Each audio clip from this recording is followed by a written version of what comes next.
All right, partygoers, welcome back to Zero Dark Nerdy, the galaxy's most average pop culture podcast, brought to you by the Believe Podcast Network, BetOnline.ag, our good friends over at Sailfish Comics, with three amazing locations for you here in North Carolina. One in Winston-Salem, one in Concord, and one right here at our home base in Greensboro, North Carolina, across from Best Buy. Be sure to hit them up for all your comic book, graphic novel, and action figure needs, especially on New Comic Book Wednesday. Let's not forget Scotty the Body Springer for all of your entertainment and DJ needs for weddings, corporate events, and so much more.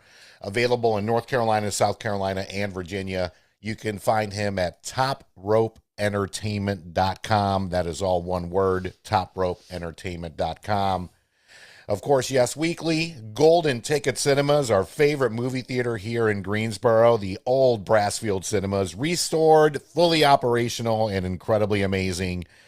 And let's not forget the good folks over at Yes Weekly. This is your boy Brian, a.k.a. El Nino, and today I am joined with Jordan, aka Baby Knife. All right, all right, all right. So it's the weekend. We got to see this movie on Thursday night, and we have a lot of things to say about it. Superman just came out, the highly anticipated, not DC debut per se for James Gunn, because we all know he did Suicide Squad, the second version of it. But as one of the new leaders of the DC universe, this really kind of kicks things off.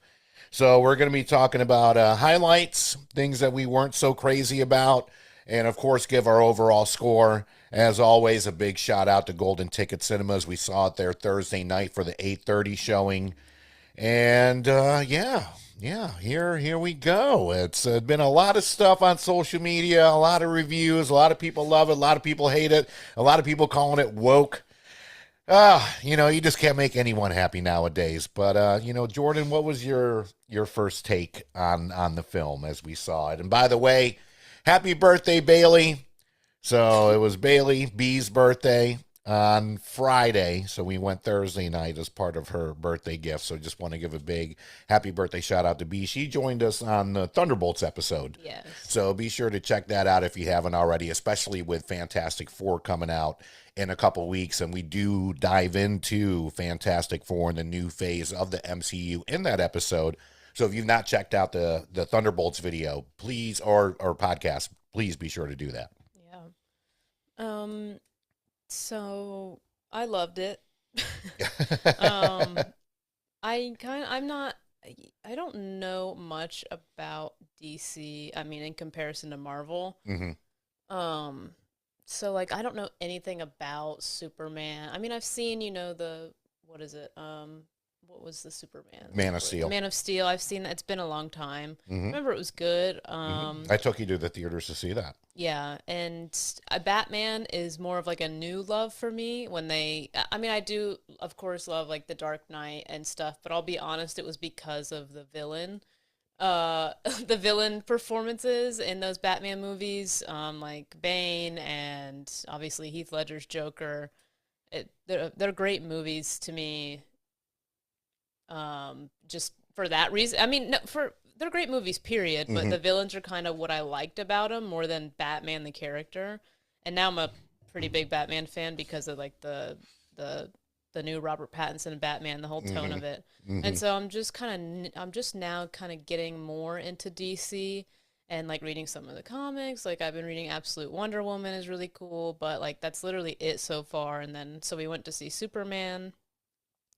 And I had kind of high expectations just because James Gunn, and I love Guardians. Those are, some of my favorite Marvel movies of all time and favorite superhero group. And just, he did so well capturing those characters and that team. So I did kind of have some, high expectations and they were definitely met. It was everything you would expect from like a James Gunn take on superheroes, I guess. It was fun. It was hilarious. It had its serious moments, like serious themes and undertones, but it was just so lighthearted and like just such a blast to watch. Like it was just fun.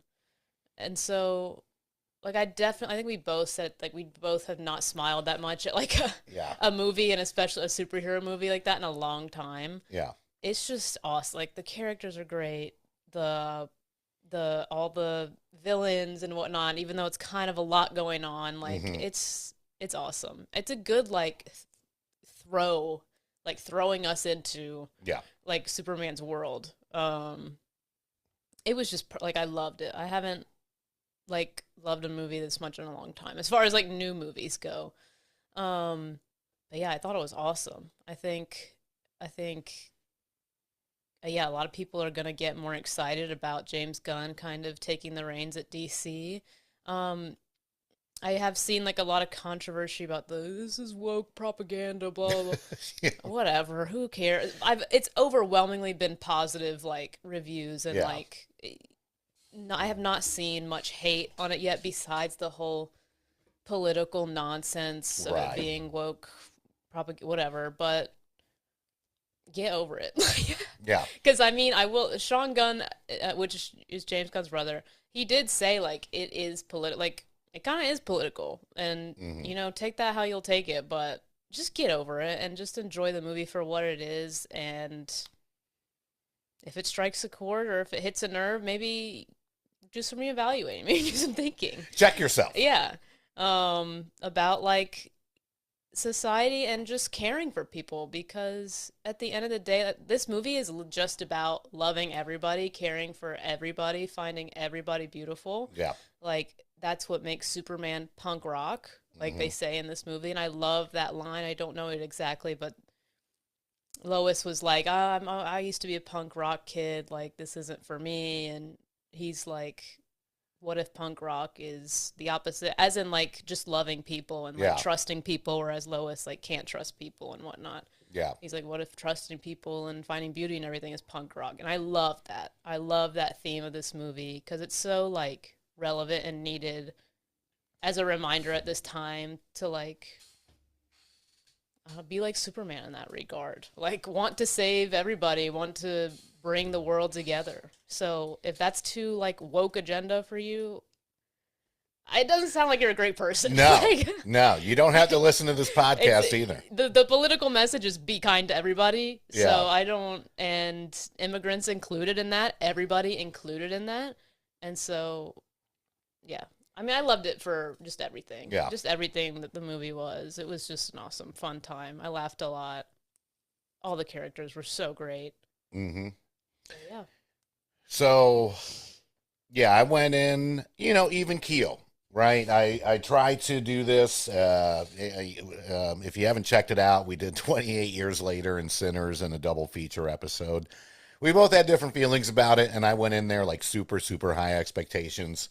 This one, I'm like, I'm just here to enjoy the movie. And if you go in already trying to compare it to Christopher Reeves or the Snyderverse, you're automatically failing. Like not everything has to be a competition, and you could like the Snyderverse Right. as well as this movie. It's not one of those things to where you have to like one or the other.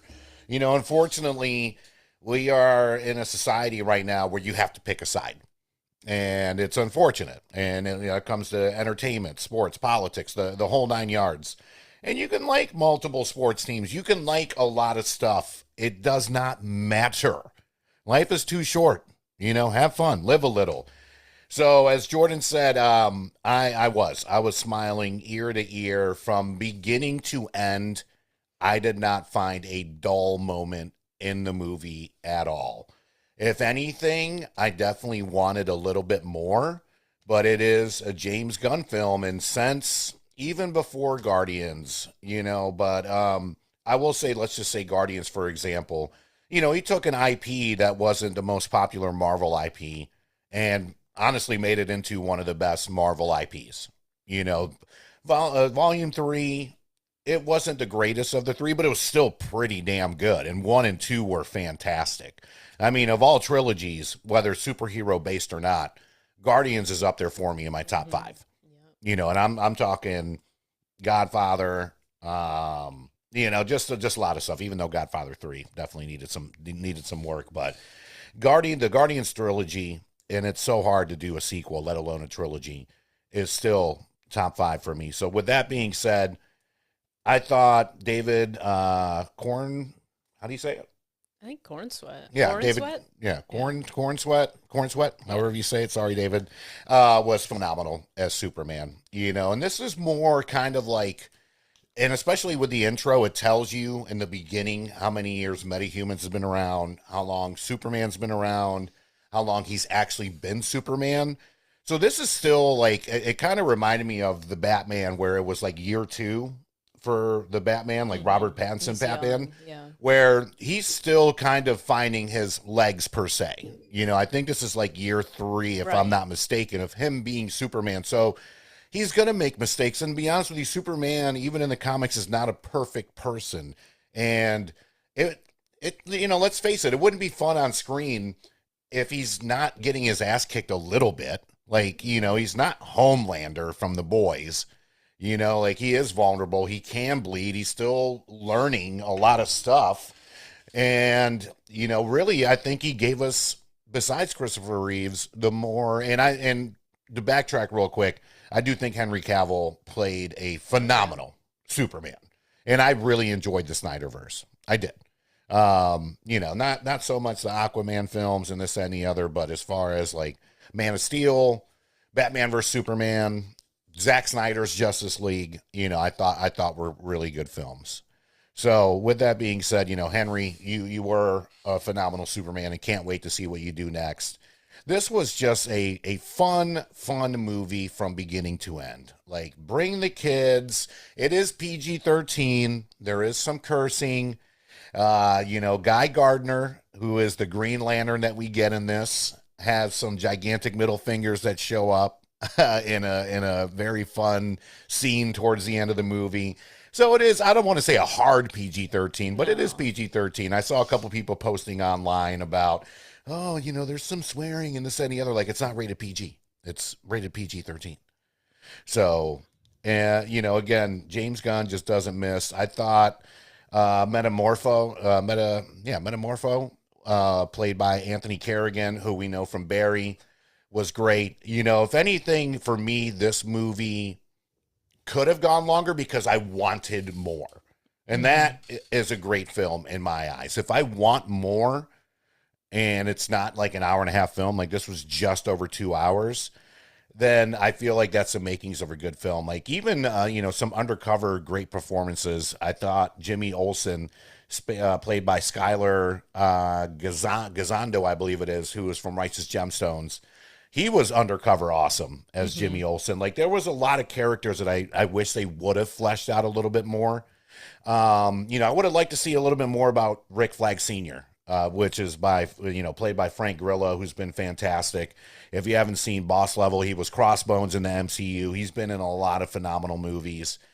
So, yes, there is some complaints, but let me tell you, Mr. Terrific, I felt stole the show. He's definitely a crowd favorite. He should 100%, 100%. I came into this not knowing a lot about Mr. Terrific or Hawkgirl.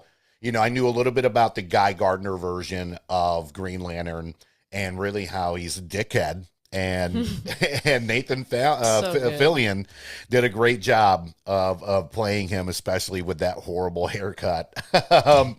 And I mean, let's not forget Nicholas Holt, as Lex Luthor. I thought he was great. Like, yeah, he came off a little bit as a billionaire crybaby, but he also came off, and that's what Lex Luthor is.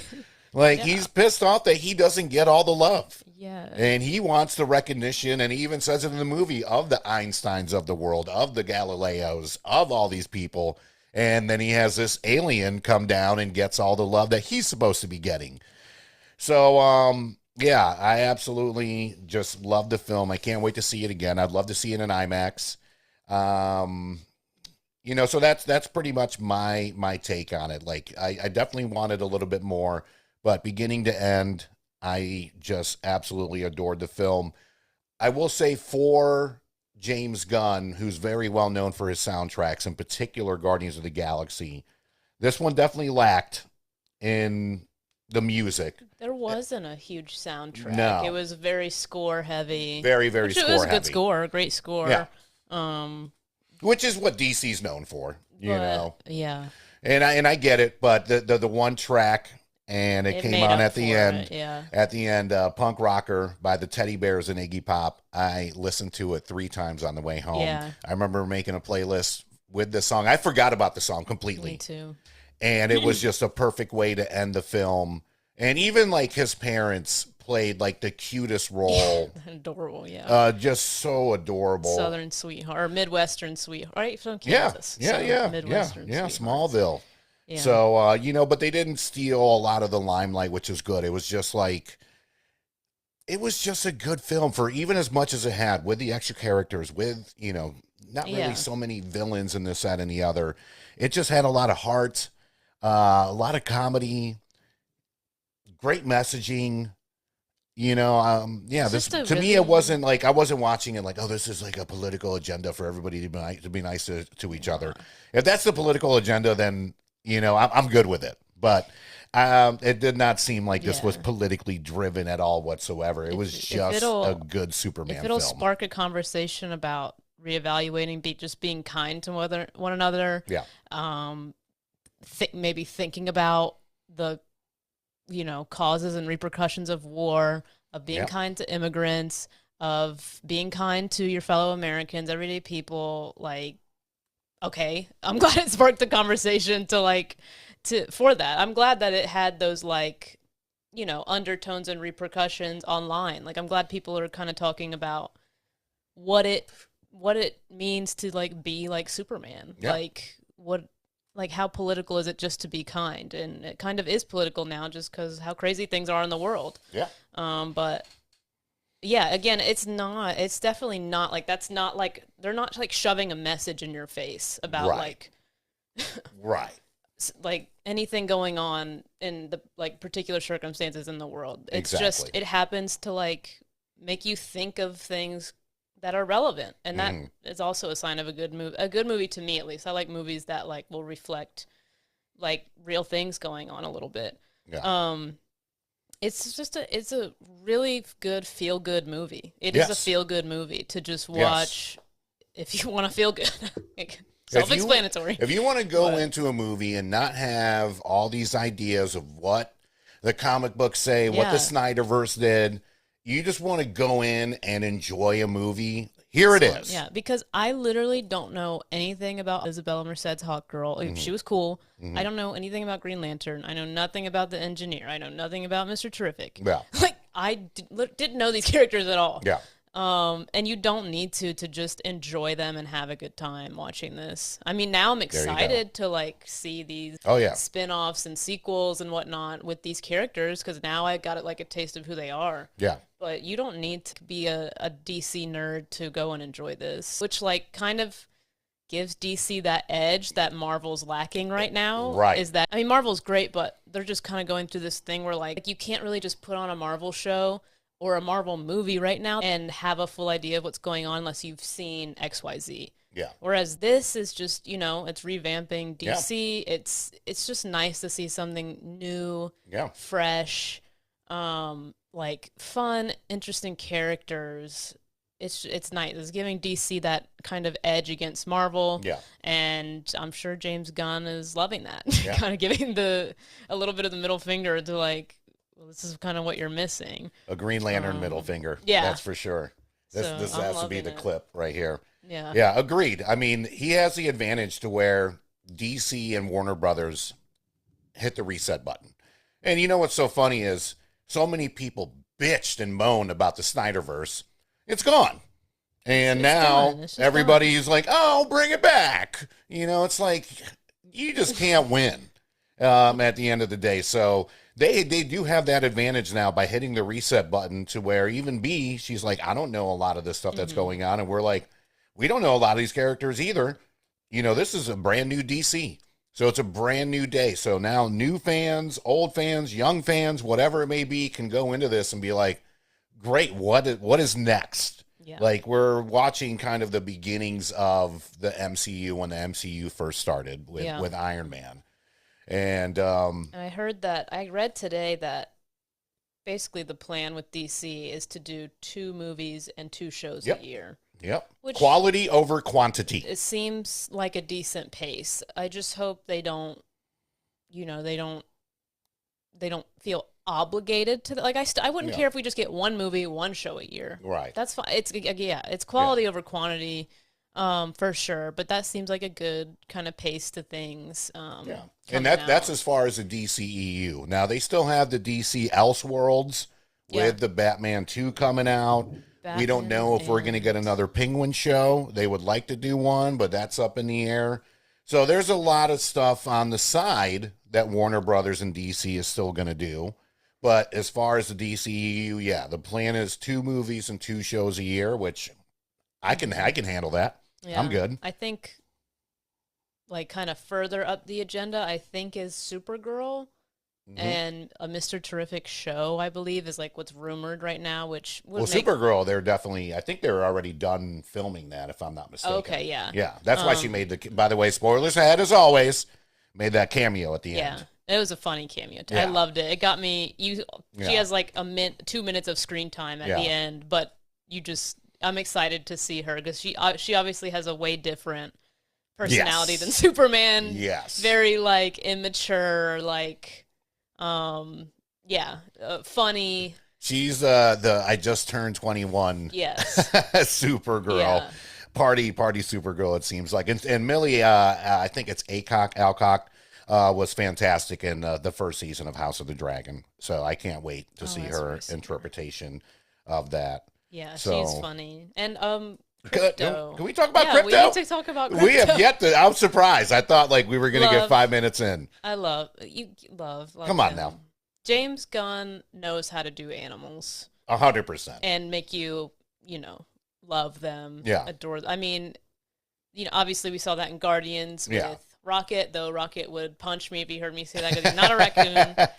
And then with Guardians of the Galaxy 3, just self-explanatory, just destruction over being attached to those animals in that movie. This one is way, spoiler, Crypto does not die. So he's just a goofy, really aggressively strong, just clueless it's like dog. Puppy Crypto. When he kind of saves Superman and this and that, it's by accident or like, so he's just a very endearing puppy. Yeah, and you don't have to, worry about anything happening like in Guardians of the Galaxy 3. He's there throughout and then ends up being Supergirl's. It turns out, because you kind of you're wondering how Crypto and Superman are attached, because he says like this is like a foster situation, and we're like, okay. And you at the very end, where's my dog? Yeah, Supergirl comes in getting her dog back after she's partied on a planet with a red sun that will allow her to be drunk. Yes. Yes. Shout outs to Supergirl. Yeah. Excited for Supergirl and all these characters. Oh, can't wait. So, every film, again, not perfect. And I mean, what film truly is? I mean, this one is up there as far as just a great film, good times. And my gripes are very, very minimal. This didn't deter from the film at all. Would I love to have seen Crypto and Superman kick a little bit more ass? Yes. This was probably the most vulnerable Superman we've seen. I mean, literally the movie starts off with him getting his ass kicked. But and I'm sure they're saving it. You don't want to unleash it all at once, right? Like, we're going to get Superman in the future that is going to be kicking some major ass. I like to compare it to when we finally see Darth Vader kick ass in Rogue One. And that took, I don't even know how many years to happen for us to actually see Darth Vader truly, truly just wipe out people on the reg. So, would I love to have seen that, but I understand where they're coming from, and, don't give us everything all at once. I did think that Hawk Girl was a little corny when it came to the actual, like, Yeah. I don't know anything about Hawkgirl, but I will say my friend Juan, who's just like the most nerdiest comic book nerd, like knows everything about it, and especially he's a big DC guy. Yeah. He said he loved Hawkgirl, like he loved like her death screech of Okay. death. Like Okay. he obviously was like familiar with Gotcha. that being a thing. Yeah. Because I also found it kind of. I told him like I found it a little silly. Yeah, it was But cheesy. he loved it, and he's a big fan, so it must There fit. you go. It must fit for There her you go. character. But she was cool. Yeah. I mean, Yeah. I like her like ball spear. Yeah. Or Yeah, spiky I thing. would have loved to have seen this Green Lantern kick a little bit more ass, but the scene he's in is great. No, Green Lantern's Mr. awesome. Terrific. Again, you know, he almost steals the movie in my opinion. Oh yeah. Can't wait to see what's next. I don't want to butcher his name, but you know me. I mean, I'm about to change my name to Bill the Butcher as much as I butcher people's names on this show. I feel like it's Eddie Gathegi. Yeah. Okay. Hopefully I'm right, Eddie. If not, I'm sorry. Let's see what else. So one thing I did not like though was, as much as I enjoyed Brantley Cooper playing Superman's dad, was the whole message thing being decoded to where they sent his son down to Earth to pretty much rule Earth.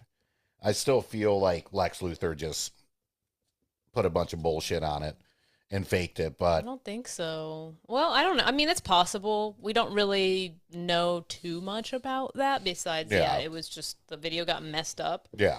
When he came to Earth, I think. I think it. I don't think Lex Luthor did it. I think that is. And maybe that was the case. The It was case. it was just an interesting take for sure on that. But it also played very well. And I Yeah, don't to want to the ruin end this. and- But at the end, you see something change, and it played great, to be quite honest with you. So you're right. I think you're right.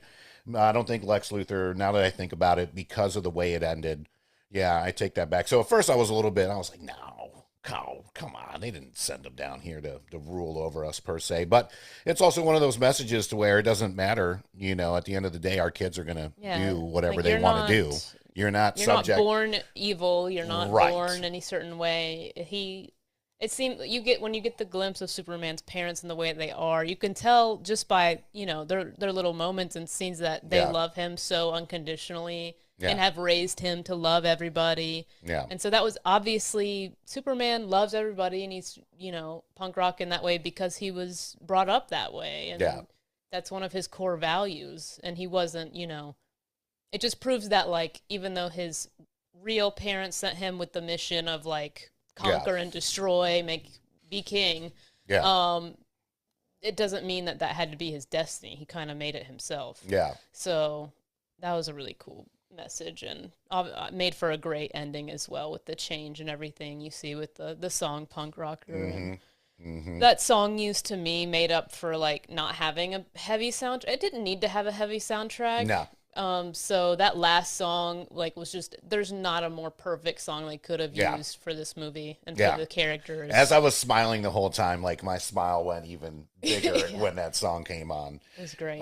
Besides that, the mid-credit scene was cute with him and Crypto. Yeah. I did think the post-credit scene was trash, if I'm being honest, with him and Mr. Terrific, where they're like looking It was at a little the pointless. Yeah, whatever. yeah. I wanted a little bit more from that. So that's really my biggest gripe is the post-credit scene. Wasn't good. It But wasn't we've gone needed. through a lot of Just wasn't MCU needed. post-credit scenes that have been terrible. So you know what, you gotta pass on this. Yeah, it definitely didn't seem needed. It was a little confusing to be quite honest with you. But yeah, that's my take on it. So Jordan, what do you grade the film as a thunderstorm's rolling in? I'd give it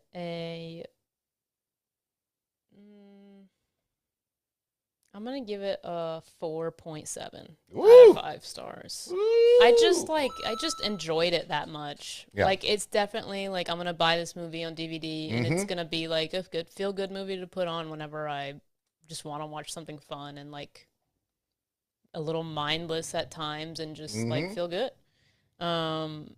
It's just it gets that grade just based on. I mean, it's a great movie, great cast, great writing. It's not. yeah, it's not like a Scorsese film or like a it's not dark, which I know I've said in a podcast before, like I much prefer superhero movies that are darker. Hmm. Like that's what got me into the Batman. I loved like the Penguin, and Logan is Hmm. like one of my favorite superhero movies ever. Also Right. very dark. But that just proves again that like, yeah, I guess you can love both. Like this is Yeah. not this is like polar opposite to like the Batman. Yeah. Like very tonally different. Yep. Like, um, but it's just yeah, just off. It was just I don't know. It just felt great to watch, and I'm sure it was awesome to make. And they knew like it was just going to be a fun movie, and I really appreciate that. We'll have fun rewatching it, I'm sure. Goodness gracious. I couldn't have said it better myself. A big part that comes to my grading scale, we do it out of 5 stars, is rewatchability, right? Sometimes there's just movies that are dumb fun that get 3 stars, but if it's on TV, I'll watch it, or even 2.5. I'll watch it again, and just whether if it's white noise in the background or whatever. This one, just like she said, I still collect Blu-rays and DVDs, and so does she.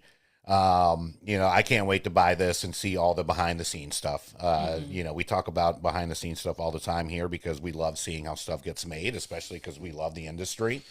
So cannot wait to get the Blu-ray or 4K for this. Yeah. Um, Did you you see know, the Steelbook already? they already have a drawing for what it's going to look like. Yeah. Oh no! It's like his cave, like his ice cave is like the whole Oh, thing. the Yeah, it's like icy Fortress of blue Solitude. Steelbook 4K. I will be Nice. purchasing that. Yes, yes. It's unfortunate cannot get it at Best Buy anymore. So it looks like Walmart it is, or Amazon. But yeah, I will give it a 4.8, which Oh is one wow. of my highest scores. And again, it's just going into the movie, no expectations, not trying to compare it to anything. Yes, I've collected Superman comics, and everybody has their vision of what it's supposed to be, and there's a lot of different versions Yeah. of Superman. There's the Of course. quirky, Yeah. goofy one. There's the serious one. There's the Injustice one. The Snyderverse one. If you're looking for a movie to just enjoy and feel good and not think about any agendas or anything else like that, and especially a superhero movie that you can enjoy with the family, Oh this yeah. is it. Hmm. This is it 1000%. So, as we mentioned, can't wait to see it again. Would love to see it in IMAX. Yeah. Big shout outs to James Gunn and the entire crew and staff. Y'all did a phenomenal job on this. Can't wait to see what the future holds for the new DCEU. Yeah, yeah, that's about it on my end. Anything else? I don't think so. I don't think so. Yeah, let me take yeah, I think we're good. So that's gonna do it for this episode of Zero Dark Nerdy. Again, big thank you to our sponsors out there, Scotty the Body Springer, for all of your DJ and entertainment needs for corporate events, weddings, and more. You can find him at topropeentertainment.com. Again, that's top rope. Think about wrestling, entertainment.com. Sailfish Comics, 3 locations in the Carolinas, Greensboro, Concord, and of course Winston-Salem. Let's not forget about where we saw Superman at, right down the road, Golden Ticket Cinemas. Of course, all the wonderful bars and restaurants that we host our game nights and trivias at. Be sure to follow our website, popculturepodcast.com, courtesy of our good friends at Zibster, for all of our game nights, events, pop culture news, notes, and more. And if you're on Facebook and you just want to know where we're going to be at Monday through Friday, we did start a new page recently called Greensboro Game Nights and Events. So, yeah, on behalf of Baby Knife here, this is your boy El Nino, and we'll see you next time. Bye. Peace.